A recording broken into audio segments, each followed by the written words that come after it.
কিরে, কি খবর? ভালো আছিস? আয় বস, এখানে কথা আছে। জি ভাইয়া, ভালো আছি। কেমন আছেন আপনি? কবে আসলেন ছুটিতে? কি কথা বলবেন, বলেন। শুনছিস নাকি মামা আবার তার মার জমির জায়গা নেওয়ার জন্য উঠি উঠি লাগছে? মেহগনি বাগান, বাগানের গাছ সবকিছু লিখে নেবে, এই জন্য বিভিন্ন জায়গায় ফোন দিচ্ছে। এ বিষয়ে কিছু জানিস? না তো, এই বিষয়ে কিছু শুনিনি, আপনার কাছ থেকে শুনলাম। কি বলছে তারা? সে জোর করছে, চাপ দিচ্ছে, মাকে ফোন দিছে, জমি বাগান লিখে নেবে, জমির গাছগুলো নিয়ে নেবে।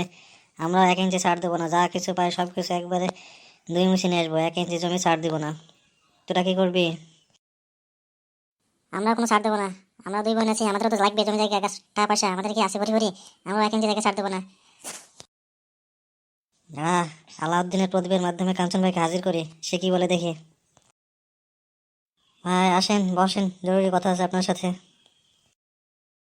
যে জরুরি তলব কেন? আলাদিন প্রদীপের মাধ্যমে ডেকে আনলি, আমার সময় নাই বেশি, কি বলবি বল।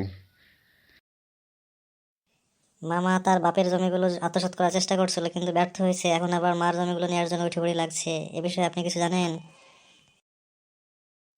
না, এ বিষয়ে কিছু জানিনি। কেন, কি ঘটছে, কি হয়েছে? মেহগনি বাগানের গাছ আর জমি সবগুলো একলা নেবে, এই জন্য সে তার মাকে জোর করছে, বন্ধুকে ফোন দিচ্ছে। এ বিষয়ে আপনার কি মতামত? আমরা কিন্তু 1 ইঞ্চি জায়গাও ছাড় দেবো না, একটা গাছও ছাড় দেবো না।